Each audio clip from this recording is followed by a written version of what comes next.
প্রিয় দর্শক, আসসালামু আলাইকুম। আমরা আজকে বিশেষ একটি বিষয় নিয়ে আপনাদের সাথে যুক্ত হয়েছি। এটাকে নির্মম, নিষ্ঠুর, করুণ, বিশ্বাসঘাতকতা কি বলবো আমরা জানি না। অনুষ্ঠান শেষ হবার পরে আপনারা নিজেরা মিলিয়ে নিয়েন যে আমরা কোন দেশে বসবাস করি। এই দেশের যে রাষ্ট্রীয় ক্ষমতা, সেই রাষ্ট্রীয় ক্ষমতা আবারও এলিট শ্রেণীর হাতে জিম্মি হয়ে আছে। এখানে গরিব, মধ্যবিত্ত, নিম্ন মধ্যবিত্ত, খেটে খাওয়া মানুষ, তাদের জীবনের কোনো দাম নেই, তাদের জীবন যাপনের কোনো নিশ্চয়তা নাই। এরকম একটা দেশের ভেতর আমরা বাস করছি। আপনারা সবাই জানেন যে ডক্টর ইউনূস, ডক্টর আসিফ নজরুল আর স্বরাষ্ট্র উপদেষ্টা এরাই মূলত দেশটা চালাচ্ছে। ৩-৪ জন পুরো দেশটাকে চালাচ্ছে। তাদের যাকে যেমন ভাবে মনে হচ্ছে, যেভাবে মনে চাচ্ছে সেভাবে তারা কাজে লাগাচ্ছে। তাদের উপরের চেহারা এবং ভেতরের চেহারার কি কি পার্থক্য, সেটাই আজকের লাইভের ভেতরে আপনারা জানতে পারবেন। আমরা বেশ কয়েকজন ভুক্তভোগীকে আপনাদের সামনে আজকে হাজির করেছি। এরা, যেমনটি আপনারা আমার শিরোনামে দেখছেন, যে জুলাই আন্দোলনে আটক আবুধাবির সেই বন্দীরা এখনো জেলে, পরিবারকে সহায়তা করছে না সরকার। টোটাল সেখানে আটক হয়েছিল ২১৩ জন। যেটুকু জানলাম যে ২১৩ জনের ভেতরে একজন ভারতীয় নাগরিক, যিনি কিনা বাংলায় কথা বলার কারণেই তাকে বাংলাদেশি মনে করে পুলিশ নিয়ে গিয়েছিল। এই ২১৩ জনের ভেতরে এই মুহূর্তে জেলখানায় আছে এখনো ২৪ জন। একজন এই ২৫ জনের ভেতরে একজন কিছুদিন আগে মারা গিয়েছেন, আপনারা জানেন। তার স্ত্রী আমাদের স্ক্রিনে আপনারা দেখছেন, কোহিনুর আক্তার। ওনার স্বামী মারা গিয়েছেন। এই রাষ্ট্র কোহিনুর আক্তারকে সারা জীবন বসে খাওয়ার জন্য যা প্রয়োজন সেই ৩০,০০০ টাকা দিয়ে দিয়েছেন। এটা দিয়ে উনি সারা জীবন ওনার ১৪ গোষ্ঠী বসে খেতে পারবেন। ৩০,০০০ টাকা পেয়েছেন, উনি খুশি। আমাদের আর কোনো কিছু চাওয়ার নাই। এর বাইরের এই যে ২৪ জন যারা জেলে আছে, তাদের পরিবারগুলোর সাথে সরকার কি আচরণ করছে, সে বিষয়গুলো নিয়েও আমরা আজকের লাইভে কথা বলবো। মিজানুর ভাই, আপনি একটু স্থির হয়ে বসতে হবে, হ্যাঁ, যে কোনো একটা জায়গায় প্লিজ। তো আমি প্রথমে কোহিনুর আপনাকে দিয়েই শুরু করি। আপনার স্বামী মারা গিয়েছেন, আপনার পরিবারে আর কে কে আছেন? সরকারের কাছে এখন পর্যন্ত কি কি সহায়তা পেয়েছেন? কি অবস্থায় আছেন আপনি বলুন। আসসালামু আলাইকুম ওয়া রাহমাতুল্লাহি ওয়া বারাকাতুহু। আমরা পরিবারে আছি ৩ ছেলে। আমরা আব্দুল হামিদের ২ স্ত্রী। আমরা ২ স্ত্রী। সরকারের কাছ থেকে কোনো রকমের সহায়তা পাই নাই। সরকারের সাথে কোনো রকম যোগাযোগও করতে পারি নাই, কোনো সহায়তাও পাই নাই। যে চেকটা দিয়েছিল ওই এয়ারপোর্টে, ওই লাশের সাথে একটা চেক দিয়েছিল। ওই চেকটাও এখনো ব্যাংকে জমা হয় নাই। আমরা সরকারের কাছ থেকে কোনো কিছু পাই নাই। কোনো যোগাযোগও পাই নাই, কোনো ছাড়ও পাই নাই। চেকটা মানে জমা হয় নাই, মানে আপনারা জমা দেন নাই নাকি ক্যাশ হয় নাই? দিয়েছি, ক্যাশ হয় নাই। ওখানে নাকি গভর্নরের অ্যাকাউন্টে নাকি টাকা নাই। আমরা যখন ওখানে দিছি, ওখানে টাকাটা আসছে, মেসেজ আসছে। আমরা যখন ব্যাংকে গেছি, ওখানে বলতেছে গভর্নরের অ্যাকাউন্টে টাকা নেই, ওটা আবার রিটার্ন হয়ে গেছে। তো কথাটা বলছে। আমরা সরকারের কাছ থেকে কোনো রকম সহায়তা এখনো পর্যন্ত পাই নাই।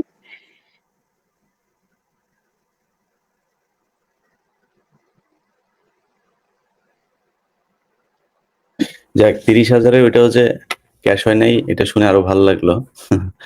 আচ্ছা, মিজানুর ভাই, আপনার কাছে আমরা একটু জেনে আসি, এখন পর্যন্ত কি অবস্থা ওইখানে, কিভাবে আপনারা আটক হলেন, কিভাবে কি হয়েছিল, এখনো কারা জেলখানায় আছে বলুন তো একটু, মানে বিস্তারিত আপনি একটু বলেন। আসসালামু আলাইকুম ওয়া রাহমাতুল্লাহি ভাই। আমাদেরকে ভাই সরি, আমি একটু আপনার পরিচয়টা দিয়ে নিই। মিজানুর হচ্ছে একজন জুলাই যোদ্ধা। উনি নিজেও আটক হয়েছিলেন, পরে উনি মুক্তি পেয়েছেন।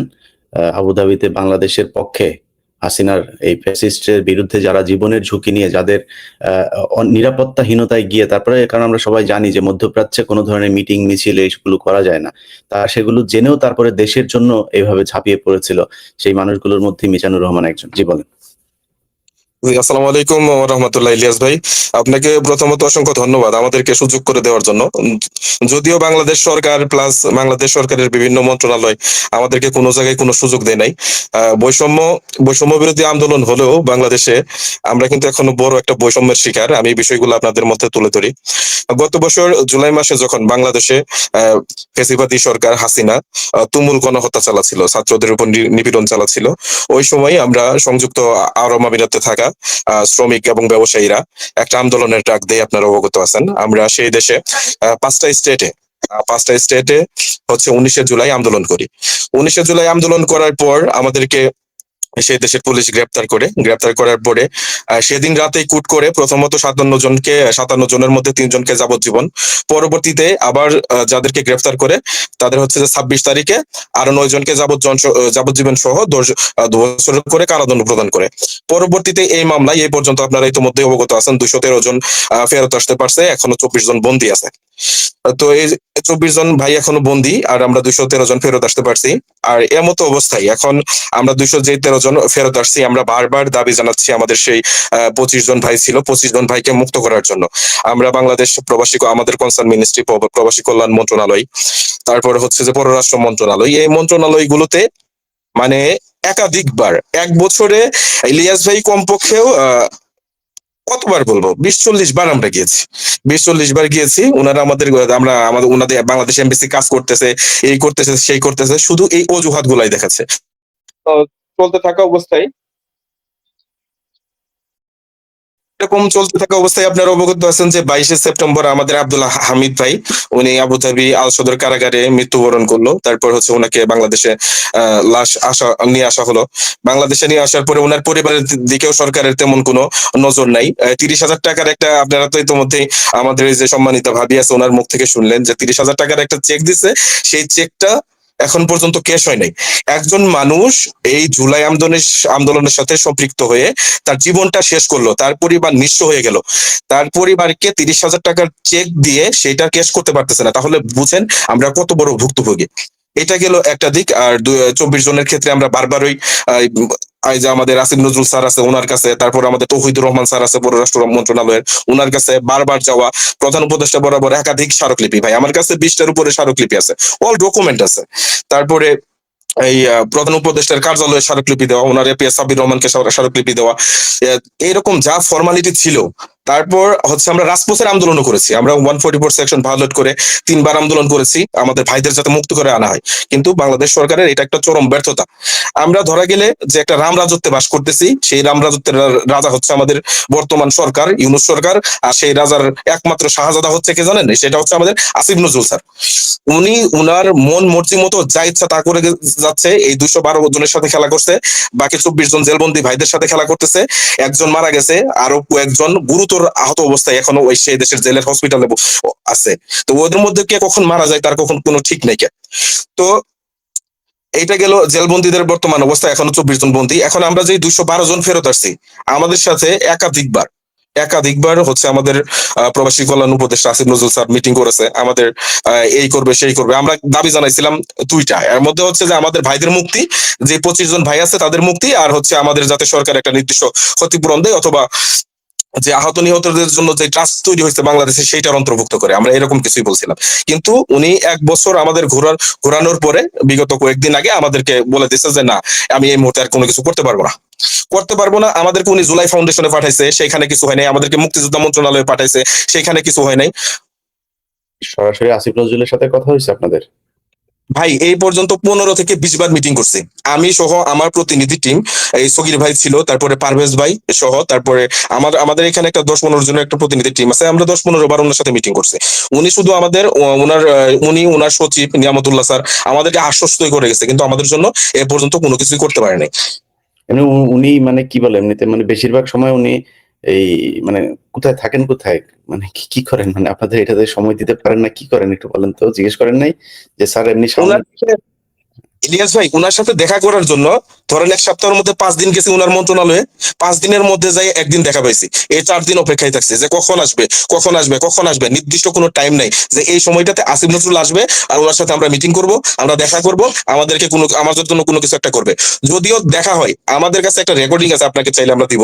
উনি আমাদের কাছে আল্লাহর কসম করে বলছে যে উনি নাকি আমাদের বিষয়টা মিনিস্ট্রিতে উঠাইছে, যে 212 জন বাংলাদেশে ফেরত আসছে তাদের জন্য যাতে কোনো কিছু করা হয়, আর বাকি 25 জনকে যাতে মুক্ত করা হয়, এটা নাকি উনি ক্যাবিনেটে উঠাইছে। কিন্তু এটা আমাদের কাছে বাস্তবিকভাবে মনে হচ্ছে যে এটা জাস্ট ওনার একটা কথাই, উনি এই আল্লাহর কসম করে উনি মিথ্যা বলছে। কারণ হচ্ছে আউটপুট রেজাল্ট কি? আমরা 212 জন আমাদের জীবন জীবিকা হারিয়ে ভাই নিঃস্ব। আমার সাথে 50 জনের মতো ব্যবসায়ী ভাই আছে যাদের কোটি কোটি টাকা সেই দেশে পড়ে আছে, যারা চাকরি হারিয়েছে, তারা জীবনে নিঃস্ব। মানুষের বেঁচে থাকার জন্য কি প্রয়োজন? জীবিকা প্রয়োজন। আমরা জীবন জীবিকা হারিয়ে নিঃস্ব। এই এই আমাদের সাথে এই বৈষম্যটা উনি কেন করতেছে এটা উনি জানে, আর একমাত্র উপরওয়ালা জানে।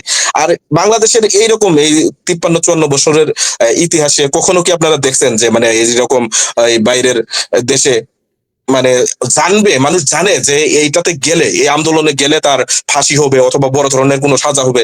এরকম কিন্তু বাংলাদেশের ইতিহাসে কখনো নাই। কেউ কখনো বাইরে কিন্তু আন্দোলন করে নাই। আমরাই একমাত্র বুকা, নিজেদের জীবন ভাই, নিজেদের গলা নিজের হাতে কাটছি ভাই, নিজেদের ভবিষ্যৎ নষ্ট করছি, নিজেদের সবকিছু শেষ করে ফেলছি। আর আজকে সরকারের দ্বারে দ্বারে আজকে ফকিরের মতো আজকে আমার 1.5 লক্ষ টাকার চাকরি শেষ করছি, আমি আমার জীবন শেষ করছি, আমার লাইফ শেষ করছি এই আন্দোলনকে সমর্থন জানিয়ে। আজকে আসিফ নজরুলের পিছনে আমি ঘুরতেছি যে আমার জন্য একটা কিছু করেন, আমার 212 জন ভাইদের জন্য একটা কিছু করেন, বাকি 24 জন ভাই যারা বন্দী আছে তারা মারা যাওয়ার আগে ফিরে নিয়ে আসেন। সেটি করতে পারে নাই আসিফ নজরুল, করতে পারে নাই ইউনূস সরকার, করতে পারে নাই। আজকে এই গণ অভ্যুত্থানে, এই গণ অভ্যুত্থান এটা পুরোটাই ব্যর্থ গণ অভ্যুত্থান। এই অভ্যুত্থানের কোনো প্রয়োজন নাই। এই অভ্যুত্থান করে আমরা এক হাসিনাকে বিতাড়িত করলেও সব হাসিনার চেয়ে খারাপ বর্তমান যারা মিনিস্ট্রিতে আছে, যারা বর্তমান উপদেষ্টাতে আছে, তারা হাসিনার চেয়েও খারাপ। তারা তাদের শো অফ করে, তারা তাদের বডি ফিগার দেখায়, ইমেজ দেখায়, মন্ত্রণালয়ে বসে বসে ইমেজ দেখায়। দেখা করতে গেলে 7 দিনে 1 দিনে দেখা করে আজকে আমাদের সাথে আমাদের লাইফ নিয়ে তারা খেলতেছে। আমার 24 জন ভাই আজকে জেলে বন্দী। কিসের অভ্যুত্থান? সবচেয়ে বড় বৈষম্যের শিকার। কেন 1 বছর পরেও আমার ভাইরা আজকে বন্দী থাকে? এটা এই পুরা জাতির কাছে আমার প্রশ্ন। সগির ভাই বলেন। বিসমিল্লাহির রহমানির রহিম। আসসালামু আলাইকুম। আমি সর্বপ্রথমে কৃতজ্ঞতা এবং ধন্যবাদ জানাচ্ছি সত্যের প্রতীক, অন্যের বলিষ্ঠ কণ্ঠস্বর আমাদের প্রিয় সাংবাদিক ইলিয়াস ভাইকে, আমাদেরকে ওনার গুরুত্বপূর্ণ সময় দেওয়ার জন্য। প্রিয় ভাই, আমি 3টা স্টেপ নিয়ে কথা বলবো। 1 নাম্বার হচ্ছে আমি বন্দীদের বিষয়টা নিয়ে কথা বলি। বন্দীরা যখন 25 জন বন্দী, আমরা দীর্ঘদিন ধরে, দীর্ঘ প্রায় 10 মাস ধরে আমরা প্রধান উপদেষ্টার কার্যালয় থেকে শুরু করে পররাষ্ট্র মন্ত্রণালয়, প্রবাসী কল্যাণ মন্ত্রণালয়, আমরা একাধিকবার আমরা স্মারকলিপি দিয়েছি। পররাষ্ট্র উপদেষ্টার সাথে আমরা মিটিং করেছি, আমাদের প্রবাসী কল্যাণ উপদেষ্টার সাথে মিনিমাম 15 থেকে 20 দিন আমরা মিটিং করেছি। আমরা ফেব্রুয়ারির 12 তারিখে প্রধান উপদেষ্টা মহোদয় আরব আমিরাতে সফরে গিয়েছিলেন। আমরা তার আগেও আমরা অনেকবার প্রধান উপদেষ্টার কার্যালয়ে আমরা স্মারকলিপি দিয়েছি। এখন আমরা আমাদের স্মারকলিপিটা প্রধান উপদেষ্টার কাছে বুঝতেছি কিনা আমরা কিভাবে বুঝতাম? এজন্য আমরা একটা প্ল্যান করলাম যে আমরা তো কোনোভাবেই প্রধান উপদেষ্টা পর্যন্ত আমরা টাচ করাতে পারি না। এখনো আমিরাতে ওই মামলাটার গ্রেপ্তারি প্রক্রিয়া চলমান, এখনো আমাদের 25 জন ভাই ওই দেশে বন্দী আছে। তাইলে আমরা আমাদের এই বিষয়টা কিভাবে আমরা প্রধান উপদেষ্টাকে আমরা দেবো? আমরা একাধিকবার আসিফ নজরুল স্যারকে আমরা বলছি, উনি তো দিতেছে না প্রধান উপদেষ্টার কানে। উনি যদি প্রধান উপদেষ্টার কানে দিত, তাহলে প্রধান উপদেষ্টার একটা ফোন কলে 188 জন প্রথম অবস্থায় 2 থেকে 3 মাসের ভিতরে মুক্তি হয়ে চলে আসে। কিন্তু দীর্ঘদিন 6 মাস, 1 মাস, 1 বছর গত হয়ে যায়, আমাদের 25 জন ভাই মুক্তি হয়ে আসতেছে না। এতেই আমাদের কাছে প্রতীয়মান যে প্রধান উপদেষ্টা মহোদয়ের কাছে আমাদের এই নিউজটা যাইতেছে না। এখন আমরা কি করব? তো আমরা প্ল্যান করলাম যে আমরা ফেব্রুয়ারির 10 তারিখে আমরা যমুনার সামনে হোটেল ইন্টারকন্টিনেন্টালের সামনে আমরা একটা আন্দোলন করি। ওই দিন আমাদের যে 188 জন সহ যে বন্দী পরিবাররা সবাই ছিল, আমরা শক্তভাবে আন্দোলন করি। ওই দিন রমনা থানার ডিসি মহোদয় ওই মাসুদ স্যারের মানে মিডিয়াতে আমাদেরকে প্রধান উপদেষ্টার সাথে সাক্ষাৎ করাবেন বলে আমাদেরকে প্রধান উপদেষ্টার কার্যালয়ে 7 জনের একটা প্রতিনিধি টিম নিয়ে যান। ওইখানেও আমরা প্রতারণার শিকার হয়েছি। উনি তো প্রধান উপদেষ্টার সাথে সাক্ষাৎ করানি না, প্রধান উপদেষ্টার এপিএস সাব্বির আলম স্যারের সাথে আমাদেরকে সাক্ষাৎ করান। আমাদের যে বিষয়াদি, আমাদের 25 জন ভাই ওই দেশে গ্রেপ্তার, তারপরে আমাদের এই মামলাটা এখনো গ্রেপ্তারি প্রক্রিয়া চলমান। অনেকেই দেশে আসতে গেলে অনেকেই এয়ারপোর্টে গ্রেপ্তার করছে, আবার যে ওই মিছিল দেওয়ার পরে দেশে চলে আসছে, আবার আমিরা থেকে ঢুকতেছে, তাদেরকে এয়ারপোর্ট থেকে গ্রেপ্তার করতেছে। এই গ্রেপ্তারি প্রক্রিয়াটা যাতে বন্ধ করা হয় এবং যাদেরকে এই পর্যন্ত গ্রেপ্তার করছে তাদেরকে যাতে মুক্তি করে নিয়ে আনা হয়, এই দাবিগুলো আমরা আমাদের প্রধান উপদেষ্টার মানে এপিএস সাব্বির আলম স্যারকে আমরা বলি। উনি আমাদেরকে আশ্বস্ত করছেন যে আমি নোট আকারে প্রধান উপদেষ্টা স্যারকে আমি এইটা দেব ইনশাল্লাহ আগামী 12 তারিখ, মানে 2 দিন পরে 10 ফেব্রুয়ারি আমরা আন্দোলন করেছিলাম, 12 ফেব্রুয়ারি উনি আমিরাতে গিয়েছিলেন। উনি আমিরাতে আপনাদের বন্দীদের বিষয়ে উনি কথা বলবেন এবং মামলার বিষয়ে কথা বলবেন, এবং আমাদেরকে নো এন্ট্রি দেওয়া হয়েছে আজীবনের জন্য। আমরা যারাই আসছি তার আগে কেউ ঢুকতে পারবো না, এবং আমাদের দাবি দাবাগুলো এটাও ছিল যাতে আমাদেরকে নো এন্ট্রিটা উদ্ধ করা হয়। কারণ এটা সম্বন্ধে আমরা একটা যুক্তি দিয়েছিলাম। 2022 সালে পাকিস্তানের বেলায় এরকম একটা কাহিনী ঘটেছিল। পাকিস্তানের তারা মানে আমিরাতে আন্দোলন করেছিল এবং প্রচুর পরিমাণ আন্দোলন করেছিল, গাড়ি ঘোড়া ভাঙচুর করেছিল। তারপরে পরবর্তী সরকার আইসা তাদেরকে 600-700 লোককে গ্রেপ্তার করেছিল। এর মধ্যে পরবর্তী সরকার আইসা আপনার 150 লোককে পাকিস্তান পাঠাইছে, বাকিগুলা লোককে ওই দেশে ছাড়াইছে, মানে আমিরাতেই মুক্তি করে দিছে। তারপরে যে 150 লোককে পাকিস্তানে পাঠাইছিল ওই 150 লোকেরও পরবর্তীতে 90টা উড্ডো করে নিয়ে গেছে। এখন আমাদের বক্তব্য হচ্ছে, আমাদের প্রধান উপদেষ্টা মহোদয় হচ্ছে উনি একজন নোবেল বিজয়ী, উনি তো বিশ্ববরণ্য একজন নেতা। পাকিস্তানের প্রধানমন্ত্রী যদি এরকম একটা সিচুয়েশনের মধ্যে উনি এরকম একটা সমাধান করতে পারেন, আমাদের প্রধান উপদেষ্টা কোনো পারবেন না, আমাদের উপদেষ্টা তো আরো সহজ ভাবে পারবেন। আমাদের যে দাবি দুবাগুলো ছিল, মানে প্রধান উপদেষ্টার একান্ত সচিব আমাদেরকে আশ্বস্ত করেছিলেন যে উনি মানে নোট আকারে দিবেন। কিন্তু দুঃখের বিষয় হচ্ছে 12 ফেব্রুয়ারি যখন আমাদের প্রধান উপদেষ্টা মহোদয় গেলেন, 13 ফেব্রুয়ারি যখন উনি প্রেস কনফারেন্স বক্তব্য দিলেন, আমাদের বন্দীদের বিষয়ে আমাদের বিষয়ে উনি কোনো কথা বলেন নাই। তারপরে আমরা এপ্রিলের 10 তারিখে আন্দোলন করলাম, জুনের 22 তারিখে আন্দোলন করলাম। যে দিনই আমরা আন্দোলন করেছি আমাদেরকে আসিফ নজরুল স্যার আমাদের সাথে সাক্ষাৎ করেছে এবং আমাদেরকে আশ্বস্ত করেছে, আমি আপনাদের যত দাবি দাবাগুলো আছে, 1 নম্বর হচ্ছে যারা জেলের ভিতরে আছে তাদেরকে মুক্তি করে আনা, 2 নম্বর হচ্ছে আপনারা যারা এই পর্যন্ত জেল কেটে আসছেন তাদেরকে একটা ক্ষতিপূরণের আওতাভুক্ত করা, 3 নম্বর হচ্ছে যাতে এই মামলাটার গ্রেফতারি প্রক্রিয়াটা যাতে বন্ধ করা যায় সেই ব্যবস্থা করা, 4 নম্বর হচ্ছে যাতে আপনারা যারা আসছেন তাদেরকে যাতে 90টা উড়াইয়া দেওয়া যায় এই ব্যবস্থা করা। আমি অতি শীঘ্রই প্রধান উপদেষ্টা মহোদয়ের সাথে কথা বলে এবং মেসোডের সাথে কথা বলে আমি এটা করতেছি। বাস্তবতা হচ্ছে ভাইজান, আপনি জানেন এবং আপনার মাধ্যমে আমি দেশবাসীকে আমি জানাতে চাই, আসিফ নজরুল স্যার এমন একজন মানুষ, তার কাছে গেলে মুখে সে সবকিছু দিয়ে দেয়। আমরা প্রবাসী কল্যাণ মন্ত্রণালয়ে যখন আমরা যাই তখন মনে করি যে উনার সামনে যখন আমরা মিটিং করতেছি উনি আমাদেরকে সবকিছু দিয়ে গেছে, আমরা খুশিতে আত্মহারা। আমরা যখন প্রবাসী কল্যাণ মন্ত্রণালয়ে আমরা ত্যাগ করি কিন্তু কিছুই আমরা পাই না, শুধু মূলা পাই। আমরা আসিফ নজরুল স্যারের এই কথাটা বলছি, স্যার দেখেন দেশে যারা আন্দোলন করছে, আন্দোলন করে তারা শারীরিক ভাবে তারা পঙ্গুত্ব বরণ করছে, আহত হয়েছে, নিহত হয়েছে, কিন্তু আমরা স্যার অর্থনৈতিক ভাবে স্যার আমরা আহত হয়েছি। মানুষ দেখেন বাংলাদেশের এমন একটা শিষ্টাচার, মানুষের টাকা মরা, ছেলে মরা সয় কিন্তু টাকা মরা সয় না স্যার। আমরা কোটি কোটি টাকা আমরা লস দিয়ে আসছি, আমাদেরকে সরকার একটা ক্ষতিপূরণ দিক। বাংলাদেশের 54 বছরের স্বাধীনতার ইতিহাসে এই প্রথম যে দেশের জন্য কথা বলতে গিয়ে মধ্যপ্রাচ্যের মতন জায়গা এত কঠিন দেশের আইন অমান্য করে আমরা আন্দোলন করছি। আমাদের আন্দোলনের উদ্দেশ্য ছিল যাতে বিশ্বকে আমরা জানান দিতে পারি, যাতে আমরা রেমিটেন্স বন্ধ করে এই স্বৈরাচারী খুনি হাসিনা সরকারের একটা অর্থনৈতিক চাপে আমরা পালাইতে পারি। স্যার আমরা তো নিঃস্বার্থ ভাবে করেছিলাম, আমরা জানতাম আমাদের জেল হবে, জরিমানা হবে, বরং আরো অনেক কিছু আমাদের হবে। এখন যেহেতু এই স্বৈরাচারী সরকার বিদায় হয়েছে, সবাই যেহেতু সুযোগ সুবিধা পাচ্ছে, যেমন যারা নিহত হচ্ছে তাদের পরিবার একটা ক্ষতিপূরণ পাচ্ছে, যারা আহত হচ্ছে সরকারি খরচে তাদেরকে চিকিৎসা করানো হইতেছে।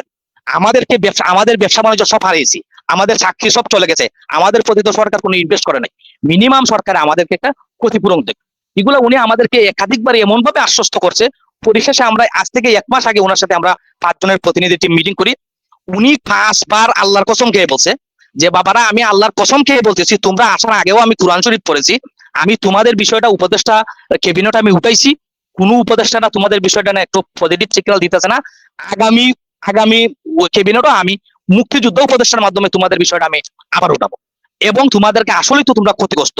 আমি সবার সাথে কথা বলছি, মিনিমাম 80% লোক একটু বুঝি মানে আপনাদের এটা মুক্তিযোদ্ধা মন্ত্রণালয়ে কেন? জি ভাইজান, আমাদের এটা মুক্তিযোদ্ধা মন্ত্রণালয় হচ্ছে মুক্তিযোদ্ধার ওই জুলাই গণ অভ্যুত্থান শাখা আছে, জুলাই যারা আহত নিহতরা যারা মানে ভাতা পাচ্ছে, ক্ষতিপূরণ পাচ্ছে, এর জন্য যাতে আমাদের মন্ত্রণালয় উনি করতে পারবেন না, উনি খালি বুঝতে পারছি। জি যাক, ঠিক আছে, আমরা একটু আপনারা দুইজন তো জি ভাইজান, আমি একটু আরেকটু আমি করি।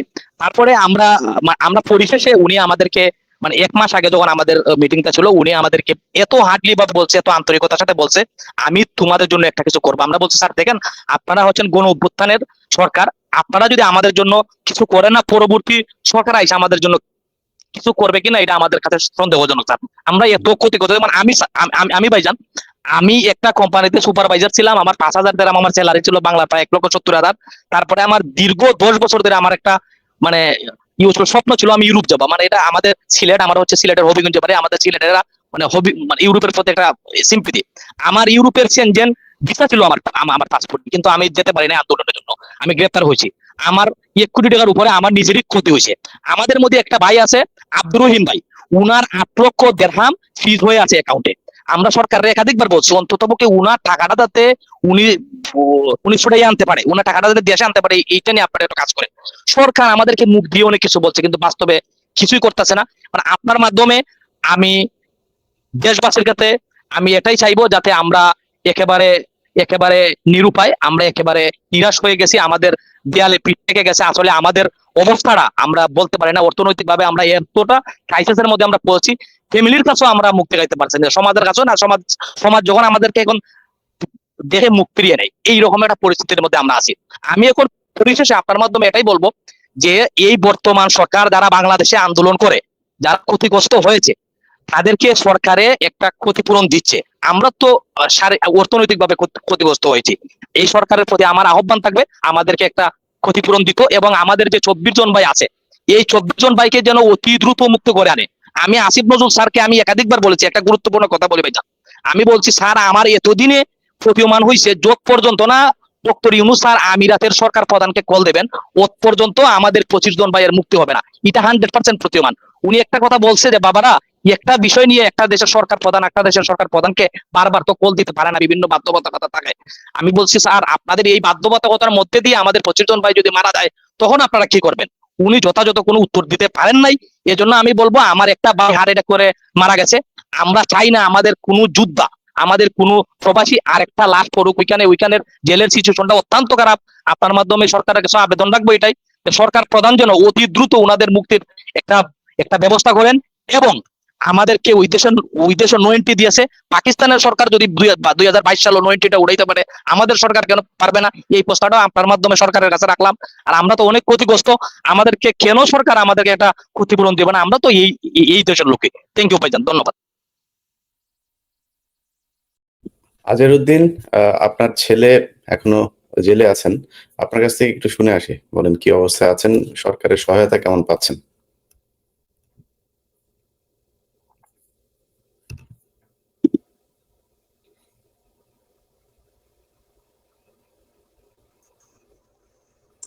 প্লিজ, আপনি কাকে বলছেন? আমাকে বলছেন? জি জি জি, আপনাকে বলছি, জি বলেন আপনি। জি, আসসালামু আলাইকুম রহমতুল্লাহি বারকাতু। আমি আমার শ্রদ্ধেয় ইলিয়াস আঙ্কেলকে দেখে আমার মনে বড় একটা আশা জাগলো যে হয়তো আমাদের কোনো কিছু একটা হবে বা হতে যাচ্ছে।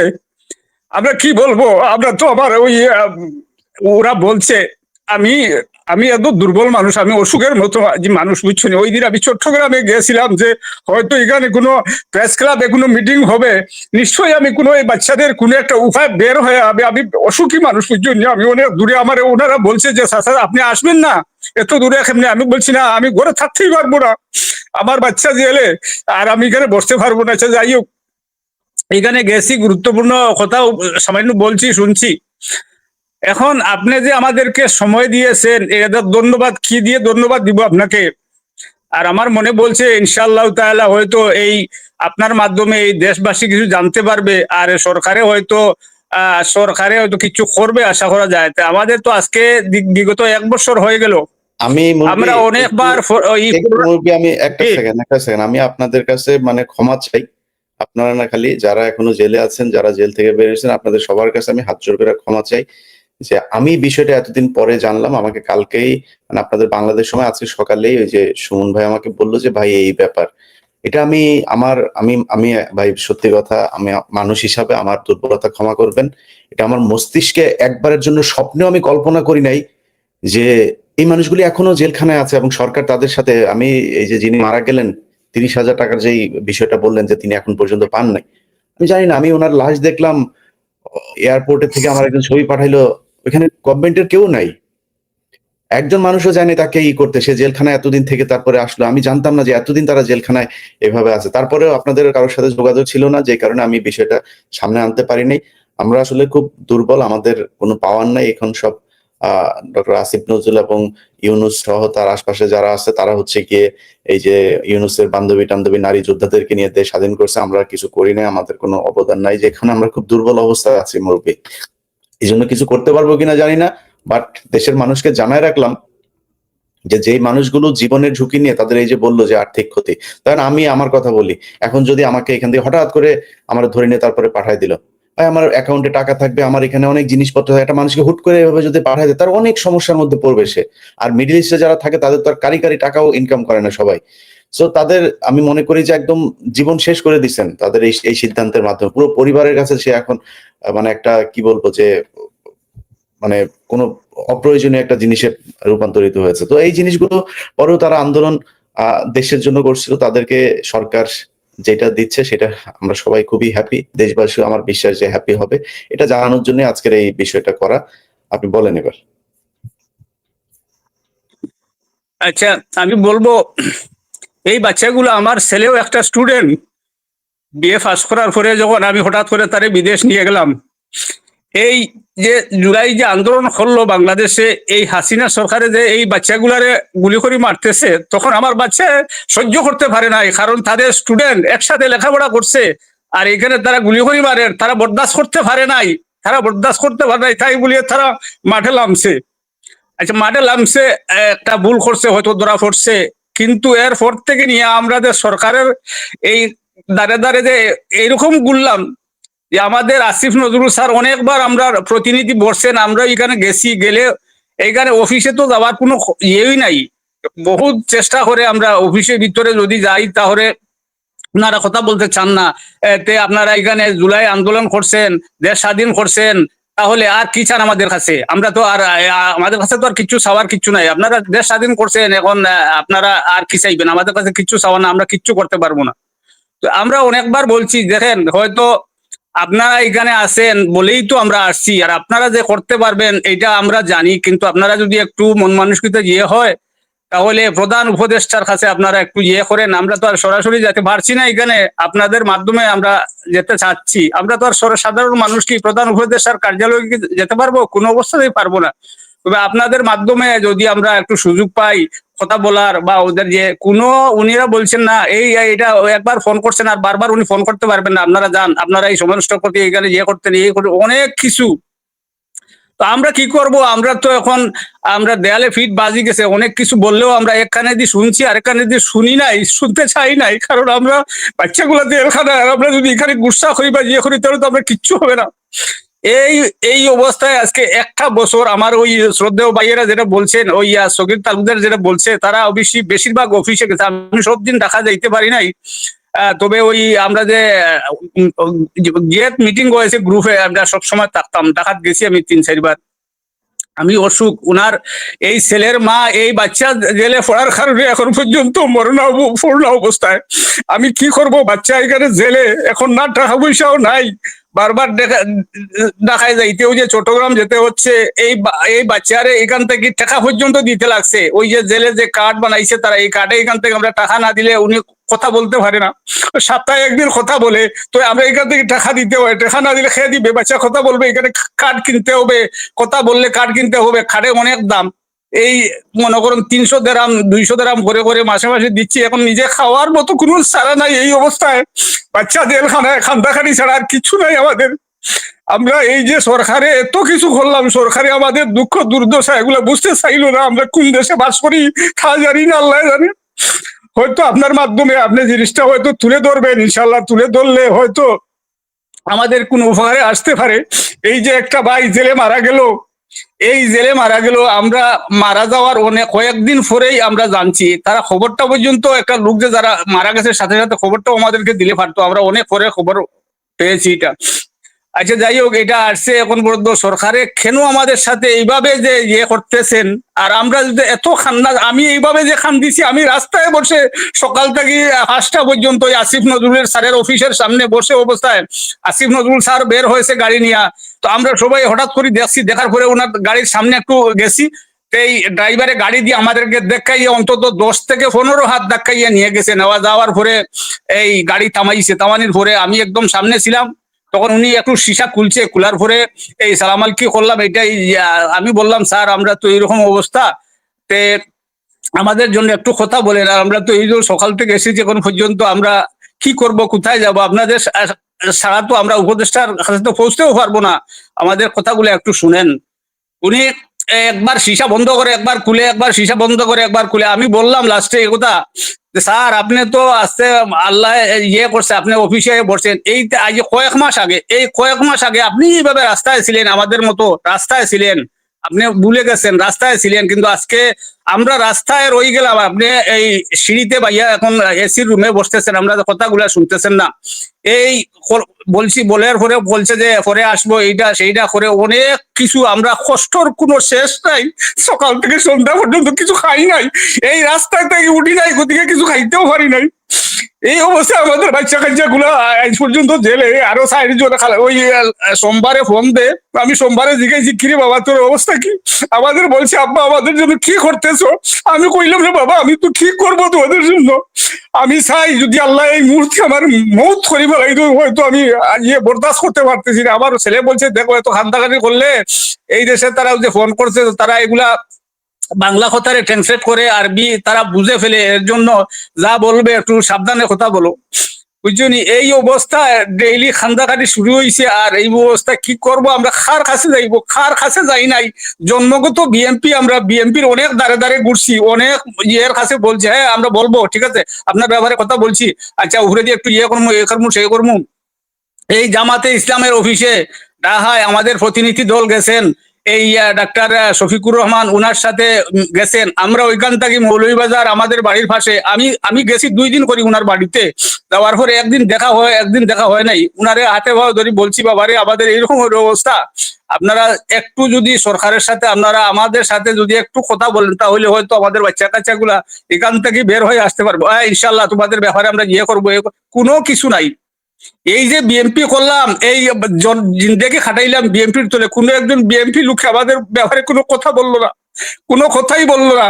এনসিবি সম্মান করি, আমি শ্রদ্ধা করি, এনসিবির যারা সম্মানিত ব্যক্তি আছেন তাদের আমাদের এই কথা শুনে তারা আমাদের সাথে আসছেন, আমাদের তারা অফিসে আমরা আমাদেরকে বুলাচ্ছেন, এখানে আমরা 40-48 জন যাই, এখানে তারা এই আমাদেরকে বলছে যে আমরা তোমাদের ব্যাপারে যতটুকু একদিন না কয়েকদিন এনসিবির দরকার ছিল এটা আমাদের ব্যাপারে কথা বলার, এটা তো কথা বলার দরকার ছিল সরকারের এই মন্ত্রী মিনিস্টার যারা এখানে বসে তারা এগুলা করার কথা ছিল, কিন্তু এনসিবি আমাদেরকে অনেক হেল্প করছে, অনেক জায়গায় আমাদেরকে ইয়ে করছে, অনেক পরামর্শ অনেক ইয়ে করছে, কিন্তু সরকারের তো কিচ্ছু বললো নাই, এখন পর্যন্ত বলে নাই।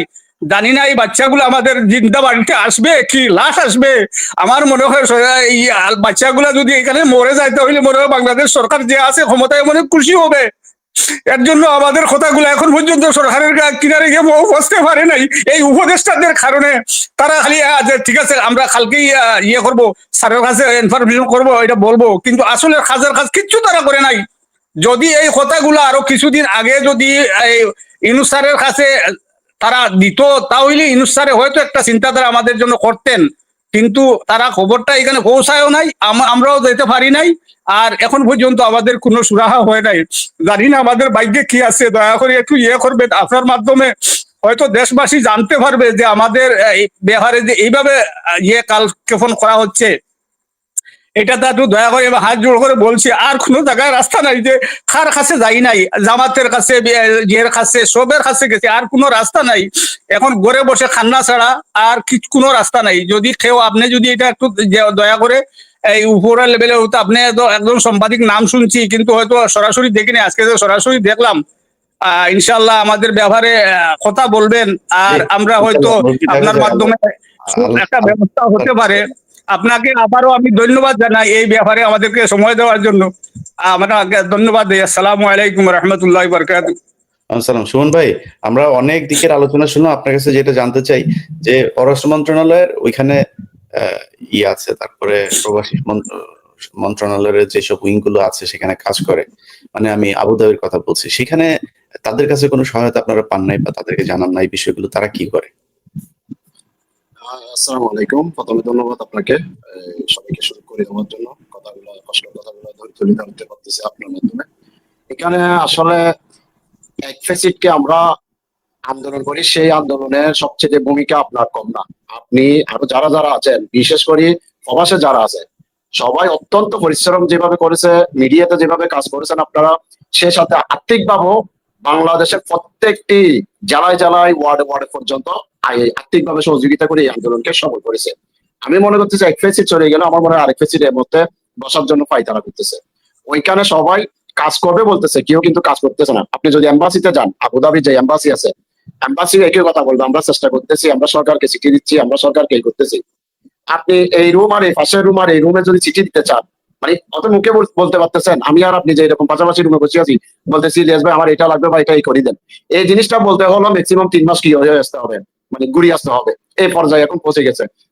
দ্বিতীয়ত হচ্ছে যে এখন সরকারের যেখানে যান না কেন সব জায়গাতে ব্যর্থতা।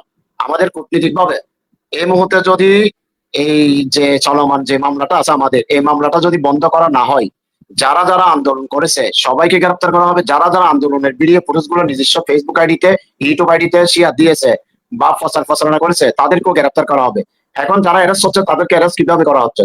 তারা অনেকে আসলে ছুটিতে বাড়িতে আছে বা দেশে থেকে যাওয়ার সময় এয়ারপোর্টে তাকে ওই আপনার আই টেস্টের মাধ্যমে তাকে গ্রেপ্তার করা হচ্ছে ওই আন্দোলন ওই মামলার তে। তারপর অনেকে আছে দেশে আসতেছে, ওর খোঁজ খবর নাই, দেশে হুট করে দেশে আসতেছে, আসার সময় দেখতেছে কি ওই মামলায় তাকে গ্রেপ্তার দেখানো হচ্ছে। অনেকে আছে বিসে একামা শেষ, বিসা শেষ হইলে ওকে বিসে লাগাতে যেতে হবে, যেতে গেলে ওইখানে কি ওকে ডাকতেছে তোমার কাজ আছে একটু আসো, আসলে ওইখান থেকে কি তাকে ধরে নিয়ে যাচ্ছে। তবে 24 জন আমাদের লিস্ট জগৎ এখন 24 জন জিয়াল আছে, কিন্তু সিআইডি হেফাজতে কতজন আছে সেটা আমরা জানি না। কিন্তু সরকার থেকে যদি জোরালো ভাবে কোনো ভূমিকা যদি না রাখে, কোনো ভূমিকা না নেয়, তাহলে আমি মনে করি আমাদের এই ভাইদের কেস ছুটানো সম্ভব হবে না। হয়তো আমার মনে হচ্ছে যেহেতু ওদেরকে কোর্টে তোলানো হয়েছে, হয়তো আমাদের মতো যাবজ্জীবন বা 10 বছর এরকম করে সাজা দিয়ে দিছে। আর এম্বাসির কথা তো বলিলাম না, এম্বাসি যারা আছে সব তো আওয়ামী লীগের দূষণ, এখনো তো নতুন করে আছে বলে আমার মনে হয় না। যেমন বিএম জামাল যে জড়িত দুবাই এম্বাসির কনসার্নে ছিল, ওকে এই সরকার আপনার পদোন্নতি করে আফ্রিকাতে কি অ্যাম্বাসেডর বানিয়ে ওকে পাঠানো হয়েছে, পরবর্তী কি করছে সেটা জানি না। এইরকম একটি দেশ। আর সবাই আমাদেরকে বলতেছে, মুখে বলতেছে, কাজের বেলায় কিছু করতেছে না। আমার মুরব্বী একটা কথা বলেছে এই অন্যান্য দলের ব্যাপারে, আমরা জামাতের কাছেও গিয়েছি, বিএনপির কাছে সবাই আশ্বাস দেয় এই করবে সেই করবে, নাম ঠিকানা লেখি নিয়ে পরবর্তী কোনো কাজ করে না। আমি একজন যুব দলের কর্মী, বিএনপির কর্মী, কিন্তু কিছু হয় নাই। আমার যাবজ্জীবন কেন দিয়েছে? আমার যাবজ্জীবন দেওয়ার কারণ হচ্ছে যে আমি ওই দেশে আন্দোলন করি নাই, আমি 20 বছর ধরে বিদেশে ওই সংযুক্ত আরব আমিরাতে বসবাস করতেছি, আমি ওই দেশের আইন সম্পর্কে কিছুটা হলো অবগত আছি। আমাকে আপনার যাবজ্জীবন দেওয়ার কারণ হচ্ছে যে ফেসিট হাসিনা 200 এম্বাসিতে লিস্ট পাঠানো হয়েছে, বিশেষ করে ওই যে আফাত রহমান যিনি তথ্য উপদেষ্টা ছিল, ও আমাদেরকে জঙ্গি ট্যাগ দিয়েছে। ওর কারণে আমাকে বেশি আপনার কি দেওয়া হয়েছে, মানে ওরা বলতেছে আমরা জঙ্গি কাজ কারবার করতেছি, জঙ্গির সাথে জড়িত, জঙ্গির সাথে আমরা সম্পৃক্ত, আমরা যে আর্থিক ভাবে যে আন্দোলনের সহযোগিতা করেছি, এগুলো আমরা জঙ্গিদেরকে মানে আর্থিক গুলা সহযোগিতা দিয়েছি। আপনার যেদিন আমি 18 তারিখ কি 17 তারিখ আপনার লাইভে যুক্ত ছিলাম, ওই দিন রাত্রে আপনার লাইভে কথা বলছিলাম, পরের দিন সকালে আমাকে ওই সংযুক্ত আরব আমিরাতের আবুধাবি থেকে আমাকে থানা থেকে ফোন করে বলে তুমি একটু থানায় আসো। থানায় গেছি, যাওয়ার পর আমাকে জিজ্ঞাসাবাদ শুরু করছে, 3 রাত জিজ্ঞাসাবাদ করেছিল। করার পর আমাকে অ্যারেস্ট করে আটক করা হয়, পরবর্তী কোর্টে তোলা হয়। তোলার পরে কোনো আপিল টাপিল কিছু করার সুযোগ নাই, আমাদেরকে এই যাবজ্জীবন দিয়ে দেয়, বাকিদেরকে 10 বছর দিয়েছে আমার ভাইরা বলছিল। কিন্তু এখন কার কাছে যাব, কোথায় যাব আমি বুঝতেছি না। হাসিনা কি ফেসিক? হাসিনা থেকে আমার মনে হচ্ছে যারা এখন উপদেষ্টারা আছে ওরা আরো বড় ফেসিক, বর্তমানে ওরা বড় ফেসিক। আমি আপনার মাধ্যমে বলতে চাচ্ছি ভবিষ্যতে যারা ক্ষমতায় আসবে, যে দলই আসুক না কেন, সেটা বিএনপি হোক, অন্য দল হোক, সর্বদলীয় হোক, আমাদের মতো ওদের মতো যদি ওরা করে, ওরাও আমার মনে হয় বেশি দিন টিকতে পারবে না। সেটা যে দল হোক, আমার দল হলে আমার দল। কারণ সরকার জনগণের জন্য কাজ করতে হবে, জনগণের জন্য যদি কাজ করতে না পারে ওই সরকার আমি মনে করি টিকতে পারবে না। তানিয়া আমিন, আপনার স্বামী জেলে নাকি? আসসালামু আলাইকুম সমস্ত ভাইরা, প্রথমে ধন্যবাদ জানাই সাংবাদিক ইলিয়াস ভাই আপনাকে, যে আমাদেরকে নিয়ে এত সংকটপূর্ণ সময়ে বা এই আমাদের এই পরিস্থিতিতে আমাদের এত সুন্দর একটা আয়োজন করার জন্য, বা আমাদেরকে একটু সুযোগ সুবিধা করে দেওয়ার জন্য, যে আপনাদের সাথে আমাদের মনের ভাবটা আপনাদের সাথে একটু প্রকাশ করতে পারি। আমি হচ্ছি জুলাই যোদ্ধা শহীদুল আমিনের স্ত্রী, বোয়ালখালী থেকে, চট্টগ্রাম বোয়ালখালী থেকে তানিয়া আমিন। উনি এখন আটক, তাই তো? জি, উনি এখনো আজকে 1 বছর 4 দিন হলো, উনি এখনো পর্যন্ত আবুধাবি আল সদর কারাগারে এখনো পর্যন্ত বন্দী। উনি 24শে অক্টোবর রাত 3:30 উনি আবুধাবি ইন্টারন্যাশনাল এয়ারপোর্ট থেকে উনি গ্রেফতার হন। জি, এখন কি অবস্থা? মানে আপনার স্বামীকে ছাড়ানোর জন্য আপনি কি করেছেন, কোথায় কোথায় আপনি সরকারের কাছ থেকে পাচ্ছেন কিনা, কি চান সরকারের কাছে? স্যার, আমি তো বিগত 1 বছর ধরে অনেক জায়গায় দৌড়াইছি, যেহেতু আপনারা ভালো করে জানেন যে 24শে জুলাই মানে গণঅভ্যুত্থানে যারা ছিলেন আরব আমিরাতে, দলীয় ভাবে যদি বলতে চাই তাহলে বিএনপি জামায়াত বলেন, আওয়ামী লীগের বিপক্ষ হচ্ছে বিএনপি জামায়াত ইসলাম।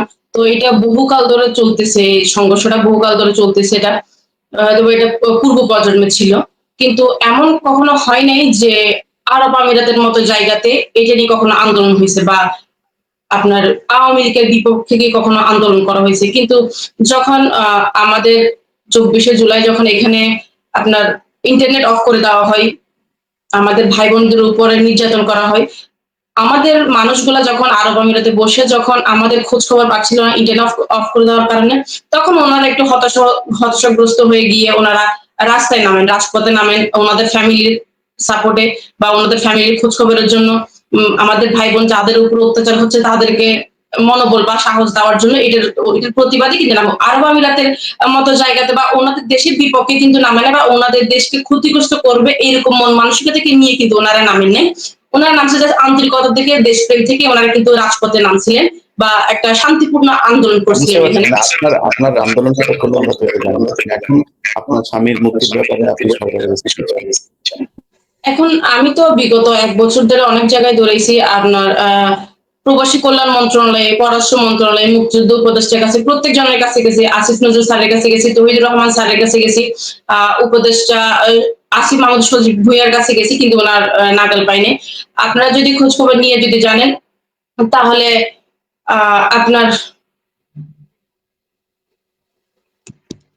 আপনার হচ্ছে যে কি আমরা বিগত দিনে অনেক জায়গায় গেছিলাম, কিন্তু কখনো ওনাদের কাছ থেকে সাহায্য সহযোগিতা পাইনি। আসিফ নজরুল স্যারকে বলছিলাম, স্যার বলছে, স্যার এমন ভাবে কথা বলে মনে হচ্ছে যে উনি আমাদেরকে তৎক্ষণাৎ কোনো একটা সমাধান করে দিবেন, কিন্তু মূলত হচ্ছে যে এটাই যে এটা একটা ফ্যাক্ট যে উনি আমাদেরকে মুখে যেটা বলেন কিন্তু কাজের ক্ষেত্রে কিন্তু সেই কাজটা করেননি। তো আমরা 3বার আন্দোলন করছি, কোনো সফলতা আসে নাই। স্যার আমাদেরকে বলছে যে এটা নিয়ে কাজ চলতেছে, আমরা খোঁজ খবর রাখতেছি। ইনফ্যাক্ট উনি আমাকে এটা বলছে যে আপনি জানেন আপনার হাজবেন্ড এখানে যে বৈষম্য বিরোধী ছাত্র আন্দোলনের কারণে গ্রেফতার, উনি তো অন্য মামলার হইতে পারে। আমি বললাম যে না স্যার, এটা অন্য মামলা না, আমার কাছে এভিডেন্স আছে। ওনার এটা আমাকে আসিফ নজরুল স্যারে বলছিল জুনের 22 তারিখে, আমরা যখন হোটেল ইন্টারকন্টিনেন্টের সামনে যখন আন্দোলন করছিলাম, তখন ওই দিনই রাত 8:30টার দিকে ওনার সাথে মিটিং করছিলাম আমরা। তখন ওনাকে আমি ওই মুহূর্তে বলছিলাম, উনি আমাকে রিপিট প্রশ্ন করতেছে যে আপনি কেমনে জানেন যে আপনার হাজবেন্ড মানে আন্দোলনে ছিল বা উনি এই মামলার জন্য আটককৃত? তো আমি বলছি স্যার আমার কাছে আমি বাকিদের গুলো না জানলে কিন্তু আমি আমার হাজবেন্ড জানি। উনি হচ্ছেন ওনার ভিডিও ফুটেজ আছে, ওনার কল রেকর্ডিং আছে, ওনার যাবতীয় ডিটেলস আমার কাছে আছে। উনি বলতেছেন না উনি এই মামলা হয়তো এই মামলার মানুষগুলোকে ছেড়ে দেওয়া হয়েছে, হয়তো ওনারা অন্য মামলার হইতে পারে। এটা বলার পরে আমরা কিছু বলি না। আমাদের মধ্যে লাস্ট একজন ছিল, রায়হান মিয়া নাম আসছিল। উনি বলছেন না স্যার, উনি আমাদের সাথে ছিল, আমাদের 13 জনকে একই সাথে কোর্টে তোলা হয়েছিল, রায় একই দেওয়া হয়েছিল। জানুয়ারি 14 তারিখে আমাদেরকে একই মামলার একই শুনানি দেওয়া হয়েছিল। তারপর উনি কিছুটা বিশ্বাস গেলেন। উনি বলছেন যে আচ্ছা আমি এটা নিয়ে কাজ করতেছি, চেষ্টা করতেছি, কিন্তু পরবর্তীতে এখনো পর্যন্ত বিগত দিন অনেকগুলো মাস হয়ে গেলে এখনো পর্যন্ত কোনো রেসপন্স পাইনি। আমরা 20 সেপ্টেম্বর আমরা পররাষ্ট্র উপদেষ্টার সাথে সাক্ষাৎ করি, তৌহিদুর হোসেন স্যারের সাথে, কিন্তু উনি আমাকে 5.5 ঘন্টা বসায় রাখছিলেন। কিন্তু মূলত 5.5 ঘন্টা বসায় রাখার পরে উনি কিন্তু আমাদের সাথে সাক্ষাৎটা করেন না, বা আমি ছিলাম, আমাদের কয়েকজন প্রতিনিধি টিম ছিল, যারা জেল ফেরত ছিল তাদের মধ্যে কয়েকজন ছিল। তো ওই মুহূর্তে কিন্তু উনি আমাদের সাথে মানে কথা না বলে চলে যাচ্ছিলেন। 5.5 ঘন্টা বসার একটা প্রেস কনফারেন্স ছিল নিচে, ওইটা বলার পরে উনি প্রেস কনফারেন্সটা শেষ করে উনি চলে যাচ্ছিল। তা আমি ওনাকে পেছন থেকে ডাক দিই, স্যার 2বার ডাক দিই কিন্তু উনি শোনেন না। লাস্ট বারে কিন্তু আমি অনেক জোরে করে চিল্লাইছি, স্যার আপনি কি আমাদের কথা শুনবেন? উনি বলতেছে হ্যাঁ মা বলো, কি বলতে আসছো একটু বলেন। স্যার আপনার জন্য আমি 5.5 ঘন্টা ওয়েট করতেছি, আপনার কেস আপনাকে বলছে যে জেলবন্দি যারা আরব আমিরাতে কারাগারে বন্দি আছে তাদের ফ্যামিলি বা যারা জেল ফেরত আসছে তারা আপনার সাথে একটু দেখা করতে চায়, তাহলে স্যার আপনি আমাদের সাথে দেখা না করে কেন চলে যাচ্ছেন? এই কথাটা বলার পরে হচ্ছে আপনার উনি বলল যে মা দেখো এখানে আমি কি করতে পারি, আমার তো কোনো কিছু করার নেই। আমি বলতে স্যার আপনি একজন ফরেন অ্যাডভাইজার হয়ে যদি এই কথাটা বলেন এটা কি মানানসই হইলো? উনি বলছেন মা এখানে আমার তো কোনো কিছু করার নাই, এখানে যা করার প্রধান উপদেষ্টাই করতে পারো, তোমরা ওনার কাছে যাও। আমি বললাম স্যার ওনার কাছে তো যাবো, ওনার কাছে আমরা হচ্ছে সাধারণ জনতা, আমরা কখনো ওনার কাছে যাইতে পারবো না। যাওয়া লাগলে আপনাদের একটা মাধ্যম লাগবে, আপনাদের একটা মাধ্যম লাগবে। আমরা আপনাদের মাধ্যমে কিন্তু প্রধান উপদেষ্টার কাছে যেতে চাই। আমরা একে অনেকবার আমরা স্মারকলিপি দিচ্ছি যে প্রধান উপদেষ্টার সাথে আমাদের একটু সাক্ষাতের বিষয়, বা আমরা যারা জেল ফেরত ভাইয়েরা আসছে তারা পর্যন্ত এখন প্রত্যেকটা মানুষ কিন্তু প্রধান উপদেষ্টার সাথে সাক্ষাৎ করতে পারছে, শুধুমাত্র প্রবাসীরা ছাড়া। যারা ক্ষতিগ্রস্ত হয়ে আসছে তারা এখনো পর্যন্ত অনেকবার স্মারকলিপি দেওয়া গেছে, কিন্তু কোনো সুরাহা হয় নাই। এখনো পর্যন্ত প্রধান উপদেষ্টার সাথে আমরা কেউ সাক্ষাৎ করতে পারিনি। উনি আমাদেরকে বললেন, এখানে আমার কোনো হাত না, আমি কিছু করতে পারবো না, যা করতে পারবে প্রধান উপদেষ্টা করতে পারবে, এখানে আমার কোনো কিছু করার নেই। উনি এটা বলার পর আমরা একটু হতাশাগ্রস্ত হই। উনি এটা বলছে, যদি স্যারের সাথে দেখা দেন আমি বলবো তোমাদের বিষয়টা, এরকম বলে উনি চলে গেলেন। 23শে সেপ্টেম্বর আমরা সচিবালয়ে যাই। উপদেষ্টা আদিলুর রহমান স্যার আমাদেরকে অ্যাক্সেস দেন, উনি আমাদেরকে সাহায্য সহযোগিতা করেন। উনি আমাদেরকে সচিবালয়ে ঢোকার অ্যাক্সেসটা দেন। আমরা দুইজন, যিনি আমার মানে প্রথম ধাপে যিনি কথা বলছিলেন সৈকত তালুকদার ভাই, উনি সহ ছিলেন। উনি আর আমরা দুইজন আমরা সচিবালয়ে ঢুকি, যে উপদেষ্টা আসিফ মাহমুদ সজীব ভুইয়ার সাথে দেখা করব এটা নিয়ে, যে উনি তো জুলাই অভ্যুত্থানের একজন, তো ওনার ব্যাপারে এটা নিয়ে ওনার কাছে আমি একটু যাবো বা ওনার সাথে একটু কথা বলবো। আনফর্চুনেটলি ওই দিন কিন্তু ওনাকে পাইনি, ওনার কোন একটা কাজের ক্ষেত্রে মিটিং ছিল, ওই কারণে উনি চলে গেছে, ওনার পিএসও চলে গেছেন, কিন্তু ওনার ব্যক্তিগত কর্মকর্তা ছিলেন মাহফুজ আলম ভুইয়া। তো ওনার রুমে যাই আমরা, ওনার রুমে আমার কাছে লিস্টটা এখনো আছে, যেটা এখন এনসিপি পক্ষ থেকে করা হয়েছে। এই লিস্টটা আমি কিন্তু এই লিস্টটা নিয়ে কিন্তু ওনার কাছে যাই। তো উনি বললো যে হ্যাঁ আপনারা কেন আসছেন? আমি বলছি ভাই আরব আমিরাতের মধ্যে জুলাই যোদ্ধা যারা আছেন এখনো কারাগারে, আপনারা তো অনেকজন জানেন যে কারাগারে এখনো পর্যন্ত বন্দী আছে, এই ব্যাপারে আপনার সাথে বা আমি একটু আসিফ ভাইয়ের সাথে উপদেষ্টার সাথে কথা বলতে আসছি, কিন্তু উনি তো নাই। এখন এই জিনিসটা যদি আপনি একটু ওনার কিন্তু উনি আমাদের সাথে এত পরিমাণ রাফ বিহেভ করছে, এত পরিমাণ খারাপ ব্যবহার করছে, যেটা ওনার কাছ থেকে আমরা আশা করিনি। উনি তো জুলাই যোদ্ধার একজন ছিলেন, তাহলে এই জিনিসটা তাহলে উনি আমাদের সাথে কেন বলবেন? উনি জুলাই যোদ্ধার পরে, গণ অভ্যুত্থানের পরে কিন্তু উনি এই চেয়ারে বসছেন, তাহলে উনি জুলাইয়ের কিন্তু উনিও বসছেন জুলাইয়ের পরে, তাহলে উনি আমাদের ক্ষেত্রে এই জিনিসটাকে উনি আমাদেরকে এত পরিমাণ অপমান করছেন, এত পরিমাণ অপমান করছেন, আমি আপনাকে মানে ভাষায় বলে বুঝাতে পারবো না। আমি যদি জানতাম যে উনি আমাদেরকে এতটা পরিমাণ অপমান করবে, আমি অন্তত কল রেকর্ডিং চালু করে ঢুকতাম, বাট ওনার কাছ থেকে এটা আমি আশা করিনি।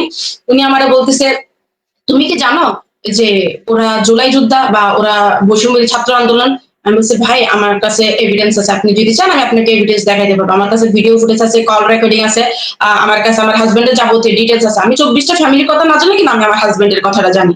তো এই কথাটা বলার পরে উনি বলছে না, এইটার পরে যদি আমরা যদি খোঁজ খবর নেওয়ার পরে যদি জানতে পারি যে এটা এখানে অন্য কোনো মামলার মানুষ আছে, আমি কিন্তু আপনাকে ইনস্ট্যান্ট কিন্তু অ্যারেস্ট করাবো। আপনি বাংলাদেশে যে কোনো জায়গায় থাকেন না কেন, আমি আপনাকে অ্যারেস্ট করাবো।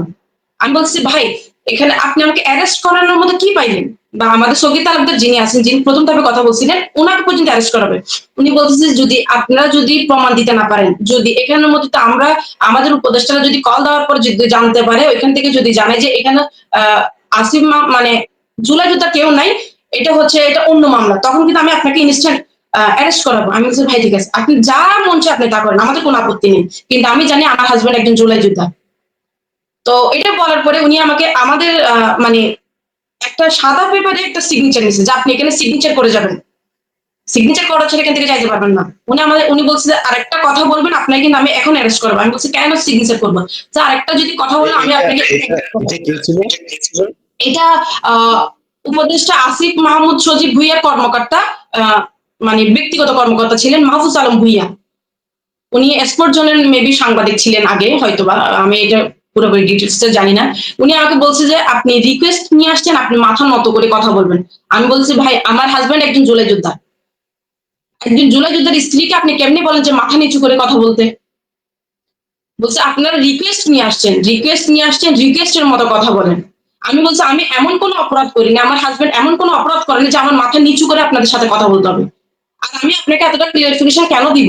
আমি কিন্তু এই লিস্টটা কিন্তু এনসিপি তে করা হয়েছে, এটা প্রধান উপদেষ্টার কাছে অলরেডি আছে। আমরা চাই যে আমার মানে ভাই এই জিনিসটা আরেকটু রিপিট করুক, আবার আরেকটুবার বলুক স্যারকে, এই কারণে ভাইয়ের কাছে আমাদের আশা, তো অন্য কোনো কিছু নিয়ে। বলছে কেন সব টাকা কি আসিফ মাহমুদ নিয়ে রাখছে নাকি, যে যাই কিছু হবে সবকিছু আসিফ মাহমুদের সলভ করতে হবে, সব টাকা কি আসিফ মাহমুদের ছিল নাকি? যে আমি বলছি ভাই আপনাদের আরব আমিরাতের মতো জায়গাতে বারবার যখন মানে কখনো আন্দোলন হয়েছে আপনারা শুনছেন? কখনো আন্দোলন হয়নি, ওটা হচ্ছে রাজতন্ত্র, ওটা গণতন্ত্র না। কিন্তু বৈষম্যবিরোধী ছাত্র আন্দোলনের কারণে আমাদের ভাইদের উপর বোনদের উপর যখন অত্যাচার চলতেছে, যখন গুলি বিদ্যুৎ করতেছে ফ্যাসিস্টবাদী লোকেরা, তখনই কিন্তু ওইখানে ওনারা দেশপ্রেম থেকে নামছে। ওনারা জানে যে ওইটা রাজতন্ত্র দেশ, ওইখানে নামলে কিন্তু ওনাদের পুরো ভবিষ্যৎ কিন্তু অন্ধকার, ওনাদের পরবর্তী কি হবে ওনারা নিজেরাও জানেন না, কল্পনা করতে পারতেছেন। তাহলে ওনারা ওই জিনিসটা চিন্তা ভাবনা না করে শুধুমাত্র দেশের কারণে গিয়ে আপনাদের ডাক দিয়ে কিন্তু নামছে। উনি আমারে বলতেছে কেন ওটা কি আসিফ মাহমুদের কথায় নামছে নাকি? ওনারা ওনাদের জায়গা থেকে, ওনারা ওনাদের স্বার্থ থেকে নামছে। বিএনপির স্বার্থ থেকে নামছে, জামাতের স্বার্থ থেকে নামছে, শিবিরের স্বার্থ থেকে নামছে, রিক্সাওয়ালার স্বার্থ থেকে নামছে। প্রত্যেকটা মানুষ তাদের স্বার্থ নিয়ে নামছে। ছাত্ররা কিন্তু তাদের স্বার্থ নিয়ে নামছে। এখানে কিন্তু প্রত্যেকজনই কিন্তু স্বার্থবাদী, স্বার্থ নিয়ে নামছে। এমন না যে আসিফ মাহমুদের ডাকে সবাই নামছে। তো ভাই আপনাদের মানে আজকে একটা জিনিস বলতে চাই যে আমরা একটা বছর প্রত্যেকটা মানুষের কাছে দৌড়াইছি। আমি পথযাত্রায় 20 জুলাই যখন আসে মানে নাহিদ ইসলাম আসছিল আমাদের পথযাত্রাতে চট্টগ্রামে, আমি কিন্তু ওনার জন্য সকাল 10টা থেকে রাত 2:30 পর্যন্ত বসেছিলাম ফুটার সৈকতে। ওনার সাথে আমার দেখা হয় অবশেষে। উনি দেখা করতে চায়নি কিন্তু পরিশেষে দেখা করে। সামান্তাবু সাহায্য করে দেখা করার জন্য। আমি রাতের 4টায় বাসায় আসি। তো এটা নিয়ে হয়তো মূলত অনেক সমস্যা হয়েছে। ভাই এটা এনসিপি এখন বর্তমানে গিয়ে আমাদের সাহায্য সুবিধা আমরা কখনো কারো কাছ থেকে পাইনি। না আমরা উপদেষ্টাদের কাছ থেকে পাইছি, না অন্যদের না দলীয় কারো কাছ থেকে পাইছি। আমাদেরকে যতটুকু সাহায্য করছে আমি মনে করি আমাদেরকে যতটুকু সাহায্য করছে শুধুমাত্র এনসিপি। হয়তো ওনারা ছাড়াই আনতে পারেনি, কিন্তু যতটুকু সাহায্য সহযোগিতা করার প্রয়োজন ছিল ওইটা কিন্তু শুধুমাত্র এনসিপি করছিল। এনসিপির একটা দায়বদ্ধতা ছিল, কেন এটা তো এনসিপি দায়বদ্ধতা না, এটা ছিল সরকারের দায়বদ্ধতা। এই মানুষগুলো সরকারের পক্ষে ছিল। আজকে সরকার বসছে শুধুমাত্র জুলাই অভ্যুত্থানের পরেই।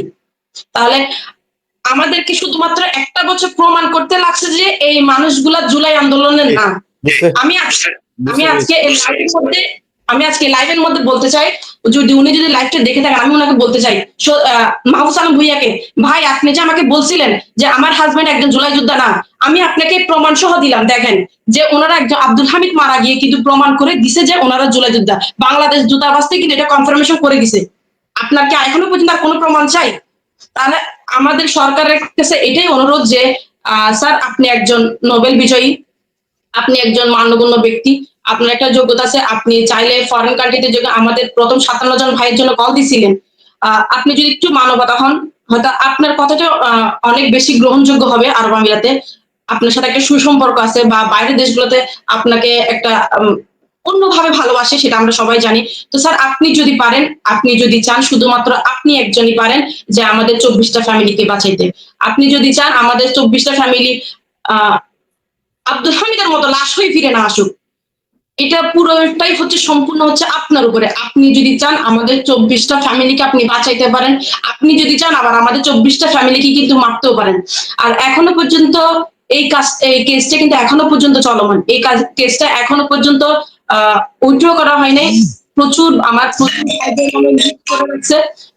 ভাইদের নামে লিস্ট করে রাখছে। এখনো যদি কোনো সুরাহা না হয়, এখন যদি এই কেসটা যদি বন্ধ করা না হয়, তাহলে কিন্তু আমরা যে একটা বছর সাফার করতেছি এই 24টা ফ্যামিলি, তো আমরা চাই না আমাদের মতো সাফার অন্য কোনো ফ্যামিলি করুক। আমার 2টা বাচ্চা আছে, আমার শ্বশুর শাশুড়ি অসুস্থ, আমি একটা মিডল ক্লাস ফ্যামিলির ওয়াইফ, মানে আমরা মিডল ক্লাস ফ্যামিলিতে বিলং করি। তো আপনারা জানেন যে মিডল ক্লাস ফ্যামিলি এমন একটা ফ্যামিলি, হয়তো গরিবদেরকে কেউ সাহায্য করে, বড় লোক হলে তারে কেউ তার ব্যাংক ব্যালেন্স থাকে, কিন্তু মধ্যবিত্ত ফ্যামিলি এমন একটা যে কারো কাছে লজ্জার ভয়ে হাতে পারতে পারে না।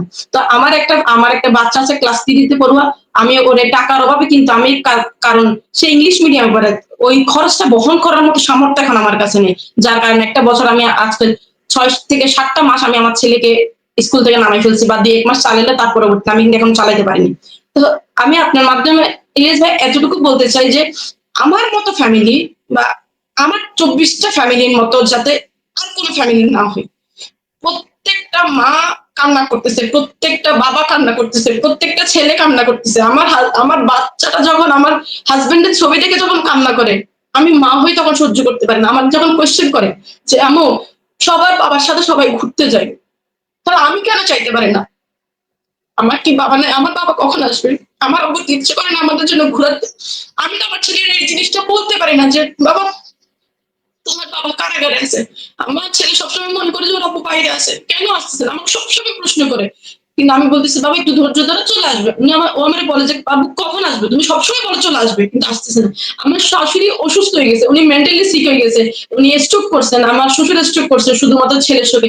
আমাদের 24টা ফ্যামিলির মধ্যে এমন পরিমাণ মা বাবা আছে যে এখনো পর্যন্ত বর্তমানে পর্যন্ত কিন্তু আপনার মানে মেডিকেল চক্কর কাটতেছে, আসা যাওয়া করতেছে। এতটা করুণ অবস্থা হয়ে গেছে। এমন এমন ফ্যামিলি আছে যে মানে চলার মতো অবস্থা নেই। আল্লাহ তাআলা কেমনে ২ মুঠো খাওয়াচ্ছে সেটা আল্লাহ ছাড়া কেউ জানে না।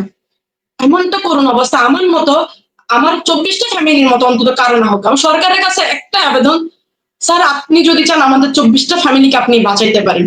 আবার আপনি মারতেও পারেন। আমরা চাই যে আপনি ৫৭ জনের জন্য যতটুকু আন্তরিকতা হয়েছিলেন, ওই সেম আন্তরিকতাটা যদি স্যার আরেকটুবার দেখান তাহলে আমাদের ২৪ টা ফ্যামিলি বেঁচে যাবে। আর আমার ভাইয়েরা যারা ক্ষতিগ্রস্ত হয়ে আসছে, আহ যে আমার ভাই ২১২ জন যে ভাইগুলো আসছে তারা কোটি কোটি টাকা লস করে আসছে। আমরা চাই তাদের একটা ক্ষতিপূরণ হোক, আমাদের অতি দ্রুত আহ ওনাদেরকে সাধারণ ক্ষমাই হোক বা প্রধান উপদেষ্টা কলের মাধ্যমে হোক, এই জিনিসটা ওনারা করুক। অলরেডি আমরা একটা নিউজ পাইছি যে প্রধান উপদেষ্টা চিঠি দিয়ে বলছে, কিন্তু এটা কতটুকু সত্য বা কতটুকু মিথ্যা সেটা আমরা এখনো পর্যন্ত জানি না। সেটা আমাদের কাছে এখনো পর্যন্ত ধোঁয়াশা। ওই জিনিসটা আমরা চাই যে ওনারা যখন গতকালকে আমার হাজবেন্ড কল দিছে, উনি আমারে বলতেছে যে তোমরা কি করতেছো, আমাদের জন্য কি এখনো পর্যন্ত কোনো কিছু করতেছো না? আব্দুল হামিদ মারা গেছে, কিন্তু এখানে আরো ৪টা মানুষ প্রচুর পরিমাণ সুস্থ। উনি আমারে বলতেছে যে আব্দুল হামিদ তো মারা গেছে, তোমরা লাশ একটা দেশে নিছো, আর ৪টা লাশের জন্য তোমরা প্রস্তুত থাকো, পারলে আমাদেরকে মাফ করে দিও। এই কথাটা যখন বলতেছে মনে হচ্ছে ভিতরে রোটা কেউ যেন একটু টেনে নিয়ে চলে যাচ্ছে। এই কথাগুলো শোনার মতো না। এতটা পরিমাণে কান্নাকাটি করতেছে যখন আমার হাজবেন্ড যখন আমার শ্বশুর কাছ থেকে মাফ চাইতেছে, বাবা আমি প্রচুর পরিমাণ সুস্থ, আমাকে মাফ করে দিও। আমার শ্বশুর তো মাথা ঘুরে এগেনস্টে আগেই পড়ে গেছে যে আমার ছেলেটা কি বললো, কেন বললো এতদিন পরে।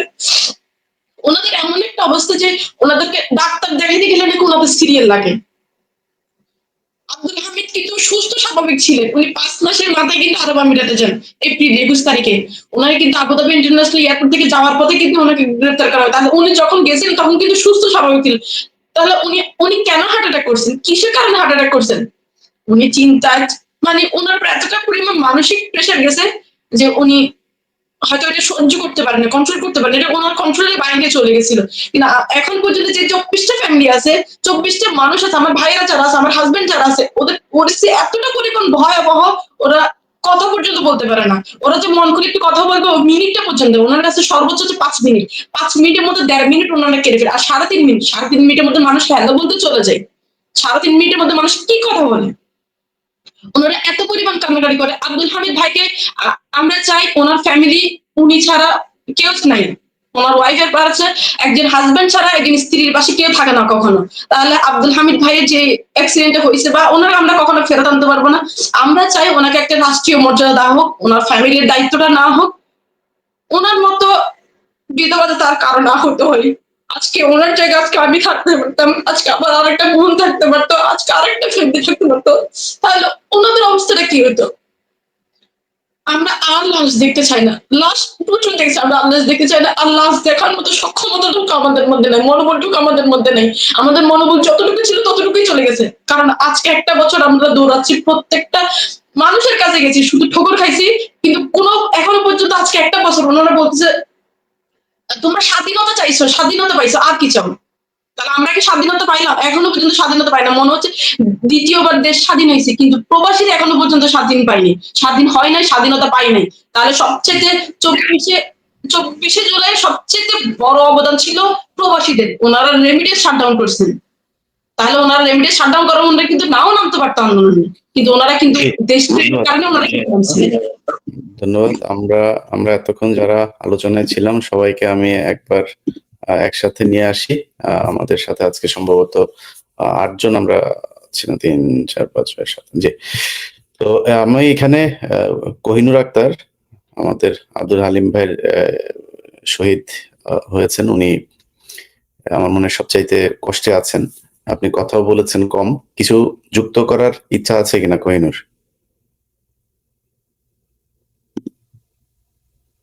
আপনার ইয়েটা একটু আনমিউট করেন, আপনার মাইক্রোফোনটা। হ্যালো, হুম।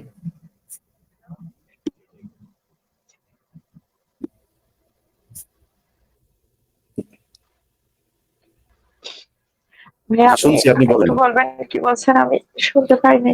না, আপনার আর কোনো কিছু বলার আছে কিনা? আপনি অল্প কথা বলেছেন, ১ মিনিট মতো। জি, আমার আরো বলার আছে। জি, আমি চাই আমার হাজবেন্ডকে পাই নাই, আমার হাজবেন্ডকে তো এটা আনতে হয়েছে যে আমি চাই আর 24 জন যেন তাড়াতাড়ি ছাড়িয়ে নিয়ে আসেন ওদেরকে। ওইটা আপনাদের কাছে একটা রিকোয়েস্ট, সরকারের কাছে রিকোয়েস্ট।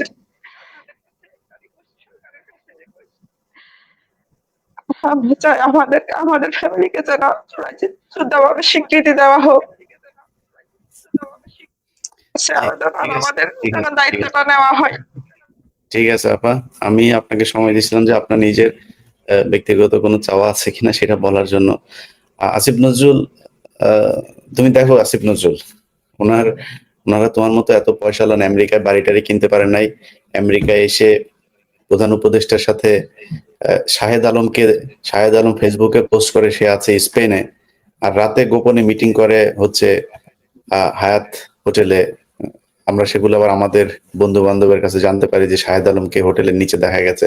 শাহেদ আলমের সাথে আসিফ নজরুলের গোপনে কেন দেখা করতে হয়? সবাইকে দেখানো হচ্ছে শাহেদ আলম আছে স্পেনে, কিন্তু সে তখন যুক্তরাষ্ট্র থেকে আসিফ নজরুলের সাথে করছে।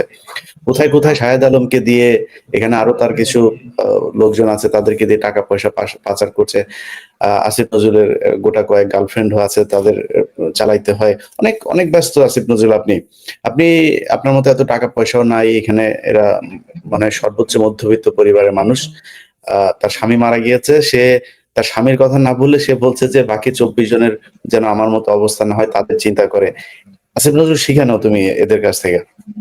কিচ্ছু যায় না সরকারের কাছে, বাংলাদেশের মানুষের কাছে জানায় রাখলাম, এই দেশ আবার ফের হাইজ্যাক হয়েছে এই ছিনতাইকারীদের হাতে।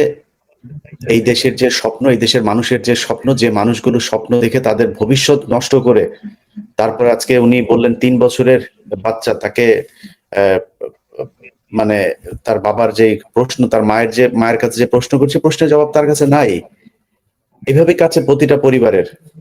সেই জায়গায় থেকে আপনারা এখন পর্যন্ত এদের সাথে একটু কথা বলার সময় পান না। এরা গেলে এদের সাথে দুর্ব্যবহার করেন, তাদেরকে জেলে নেওয়ার করেন। ডিম শুধু মাথায় না, ডিম নিচে দিয়ে ঢুকানো হবে। যেখানে যাবি এই বাংলাদেশের প্রতিটা মানুষ এগুলো মাথায় রাখছে। সবাই তোদের মতো জিম্মি হয়ে যায় নাই। কিছু মানুষ আছে, ইলিয়াস কেন দেশে যায় না? ওনারা দেশে যায়, ওনারা বিশাল বড় বড় সাংবাদিক, বিশাল বড় বড় ইনফ্লুয়েন্সার, বিরাট বড় ক্ষমতাশালী লোক, ওনারা দেশে যায় টাকার ভাগ নিয়ে আসে। ইলিয়াস এখনো দেশে যায় টাকার ভাগ নেওয়ার মতো ওই মস্তিষ্ক, ওই মানসিকতা তৈরি করতে পারে নাই, তাই যায় নাই। আজকের যে অনুষ্ঠানটি আপনারা দেখলেন, আমি আজকে একটু ব্যস্ততায় ছিলাম। আজকে সকালে, আপনাদের বাংলাদেশ সময় সকাল, অর্থাৎ আমি নিউ ইয়র্ক সময় আমার এখন দুপুর। আমি রাতে ঘুমানোর সময় এই যে সুমন সাহেব আমাকে জানালেন যে ভাই এই ব্যাপার। আমি খুব আশ্চর্য হলাম যে আপনারা এখনো এই অবস্থায় আছেন। আমি বললাম ঠিক আছে, আমি আমার ওই কাজ বাদ করে তারপরে আমি বললাম আমি আজকেই চেষ্টা করব থাকার জন্য। পরে এটা আমি বাংলাদেশের মানুষকে জানাইলাম। আমার মনে হলো খুব গুরুত্বপূর্ণ জানানো দরকার। আমার কাছে হয়তো এই বিষয়টা কিছু না, আপনার কাছে বিষয়টা, যে পরিবারের একজন যে ব্যক্তি ওইখানে জেলে আছেন, তার জন্য যে একজন মারা গিয়েছেন, আরো 4 জনের অবস্থা খারাপ, এগুলো তাদের জন্য অনেক বিশাল। কারণ তার মাথায় টেনশন একটা না, সে জেলে আছে শুধু ওইটা না, তার টেনশন তার পরিবার কি অবস্থায় আছে, তার ছোট বাচ্চাটা কি অবস্থায় আছে, তার মা কি অবস্থায় আছে। তারা জানে না কবে আসবেন। বাংলাদেশ হলে তো তাও জেলে গিয়ে দেখা করে আসতে পারতো, উকিল ধরার সুযোগ আছে। সেই সুযোগটাও তো সরকার যদি না করে দেয়, এটা করার সুযোগ নাই। তো সব মিলে সমস্যার ভিতরে আছে দেশটা। মানুষের কাছে বিচার দিয়ে রাখলাম, এদেরকে ক্ষমা করেন না। এই দেশে যাতে এদের বিচার হয়। ওরা টাকা পয়সা পাচ্ছে, টাকা পয়সা কামাচ্ছে, কোনো সমস্যা নাই, ওদের বিচার এই দেশের মানুষের করতে হবে। এত মানুষের রক্তের বিনিময়ে ক্ষমতায় আসার পরে যারা সেগুলো ভুলে গিয়েছে, সেই বিচার এই দেশের মানুষ একদিন করবে ইনশাআল্লাহ। সবাই ভালো থাকেন, আল্লাহ হাফেজ। শোন ভাই, কিছু অ্যাড করতে চান? জি ভাইয়া, আমার কথা হচ্ছে যে কি, এই আন্দোলনে সফল করার জন্য আমরা প্রবাসীরা তো সর্বটুক দিয়েছি। আমরা টাকা পয়সাও দিয়েছি, আমাদের এই ব্যবসা বাণিজ্য হারিয়েছি, আমরা সবকিছু দিয়েছি। সবকিছু দেওয়ার পরও ওনাদের থেকে অন্তত সুন্দর ব্যবহারটাও যদি পাইতাম, আমাদের মনকে সান্ত্বনা দিতে পারতাম। আমাদের প্রত্যেকটা ভাইদেরকে দূর দূর সেই করেছে। মানে ওরা মানুষ বলে মনে করতেছে না। ওদের ওইখানে সচিবালয় মানে মন্ত্রণালয়ে গেলে ওরা আমাদেরকে মানুষ মনে করতেছে না। ওরা আমাদেরকে মানে কি দূষররা, কি দূষকদের থেকেও মানে খারাপ বিপ করতেছে। তো এটা আমি সারা আপনার মাধ্যমে পুরো জাতিকে বলতে চাচ্ছি, এই দেশ স্বাধীন করেছি, এই যে লাল সবুজ ফেলাক আমার পিছনে দেখা যাচ্ছে, এইটির জন্য আমরা নতুন ভাবে দেশকে পুরো বিশ্ব থেকে মানে বাংলাদেশের ছোট ছোট বাচ্চারা পর্যন্ত, প্রাইমারি স্কুলের বাচ্চারা পর্যন্ত নেমেছে রাষ্ট্র সুন্দরভাবে চলার জন্য, রাষ্ট্র সুন্দরভাবে সবাইকে নিয়ে। এখন কি করতেছে, সবাই বাদ, যারা কুর্সিতে গদি মানে চেয়ারে বসে আছে শুধু ওরাই নিচ্ছে, ওরাই আমেরিকা, লন্ডন, বিভিন্ন জায়গায় কি করতেছে, আমাদের কোনো দুইটা পয়সার পাত্তা দিচ্ছে না। তো দেশের মানুষ আমার মনে হচ্ছে খুব শীঘ্রই আবার কি করতে হবে, জানি না নির্বাচন দিয়ে বলছে দিবে কিনা। আর আমি আরেকটা কথা বলতে চাচ্ছি আপনার মাধ্যমে, সেটা হচ্ছে দেখি আমরা যারা আন্দোলন করেছি বেশিরভাগই বিএনপি পরিবারের, কিন্তু এখন পর্যন্ত বিএনপি থেকে আমাদের কোনো একটা পরিবারের খোঁজখবর নিচে এরকম বলতে পারবে না। বিএনপি ভাইজান, ব্যস্ত আছে ভাই, বিএনপি এক ব্যস্ত। মিনিট সুযোগ দেন তাহলে আমি একটু এড করবো। আমি আমার বক্তব্যতে আমাদের দাবি দাবাগুলো বলছিলাম। আমি পরিশেষে আরেকটা জিনিস আমি মিস্টেক করে ফেলছিলাম। যারা বাংলাদেশে 1400 শহীদ হয়েছে আন্দোলন করে গুলিবিদ্ধ হয়ে, তাদেরকে রাষ্ট্রীয় সম্মাননা দেওয়া হয়েছে, তাদের পরিবারকে ক্ষতিপূরণ দেওয়া হয়েছে। আজকে দেশের জন্য কথা বলতে গিয়ে আরব আমিরাতের কারাগারে হাড়ে করে মৃত্যুবরণ করছে আমাদের আব্দুর রহমান ভাই। হ্যাঁ, উনাকেও যেন শহীদি মর্যাদা দিয়ে, উনাকেও যেন রাষ্ট্রীয় স্বীকৃতি দিয়ে উনার পরিবারের পাশে সরকার দ্বারাই উনার পরিবারকে যেন ক্ষতিপূরণটা দেয়, এই আহ্বানটা আব্দুল হালিম, আব্দুল হামিদ, সরি আব্দুল হামিদ, আব্দুল হামিদ। আর আমি আমার অতীতের বক্তব্যতে আপনারা আমি মানে ইয়ে করেছিলাম, আপনার এই লাইভটা, আপনি একজন পপুলার সাংবাদিক, লক্ষ লক্ষ মানুষ এই লাইভটা দেখবে, তাদের প্রত্যেকের কাছে আমি এই দাবিটা রাখলাম। এই এই সরকার, আমরা বৈষম্য, এই বাংলাদেশের ছাত্রদের বৈষম্য দূর করতে গিয়ে আমরা নিজেরাই প্রবাসীরা বৈষম্যের শিকার হয়ে গেলাম। প্রবাসী কল্যাণ উপদেষ্টা, তারপরে আমাদের প্রধান উপদেষ্টা একাধিকবার বলেন 5 আগস্টের পরে প্রবাসীরাই রেমিটেন্স দিয়ে দেশকে সচল রাখছেন, অথচ আমরা প্রবাসীরাই জায়গায় জায়গায় আমরা অবহেলিত, আমরা লাঞ্ছিত, আমরা বঞ্চিত। আজও পর্যন্ত আমরা ভাত খাইতে পারি না 3 বেলা। আমরা কি বলবো, আমরা এতটা কষ্টের মধ্যে আছি। আমি আবারও আমাদের দাবি দাবাগুলা সরকারের প্রতি আমি উপস্থাপন করছি আপনার মাধ্যমে। আমাদের 1 নাম্বার দাবি হচ্ছে, আমার যে 24 জন ভাই এখনো আরব আমিরাত কারাগারে আছেন, ওই 24 জন ভাইকে যেন বর্তমান সরকারের প্রধান অতি দ্রুত মুক্ত করে আনেন, এবং এই মামলাটা এখনো গ্রেফতারি প্রক্রিয়া চলমান, এই মামলাটা গ্রেফতারি প্রক্রিয়া বা চলমান যেন বন্ধ করেন আমাদের প্রধান উপদেষ্টা। তৃতীয়ত হচ্ছে, আমরা যারা 212 জন বাংলাদেশি এখন পর্যন্ত ক্ষতিগ্রস্ত হয়ে জেল কেটে সবকিছু হারিয়ে বাংলাদেশে আছি, আমাদেরকে যেন একটা ক্ষতিপূরণ সরকারের পক্ষ থেকে দেওয়া হয়। কারণ আমরা 212 জন ব্যক্তি সরকারের জন্য, একটা রাষ্ট্রের জন্য কিছু না। আমরা অর্থনৈতিকভাবে আমরা আহত হয়েছি, যারা পুঙ্গুত্ব বরণ করছে শারীরিকভাবে তাদেরকে ক্ষতিপূরণ দেওয়া হচ্ছে, আমরা পুঙ্গুত্ব বরণ করছি অর্থনৈতিকভাবে, আমাদেরকে একটা ক্ষতিপূরণ সরকার দেয়। আমার পরের দাবিটা হচ্ছে, পরিশেষে যেটা আমাদেরকে নো এন্ট্রি দেওয়া হয়েছে আমিরাতে, আমাদের এই মিনিমাম 50 থেকে 60 জন ভাই পপুলার ব্যবসায়ী, ওইখানে লক্ষ লক্ষ দেড়হামের ব্যবসা ছিল, কিছু আনতে পারে নাই। আমাদের প্রত্যেকের যেন নো এন্ট্রিটা উঠিয়ে দেওয়া হয়। সরকার যদি বলে এটা কঠিন, কেন কঠিন হবে? 2022 সালে তো পাকিস্তানের বেলা এরকম করছে। পাকিস্তানের প্রধানমন্ত্রী যদি এরকম একটা কাজ করতে পারে, আপনি ডক্টর ইউনূস সরকার কেন পারবেন না? এটা আমার জাতির কাছে আমার প্রশ্ন, আপনার মাধ্যমে জাতির কাছে আমি এই দাবি দাবাগুলো আমি জানাচ্ছি। থ্যাংক ইউ ভাইয়া, আমাদেরকে আপনার মূল্যবান সময় দেওয়ার জন্য আপনাকে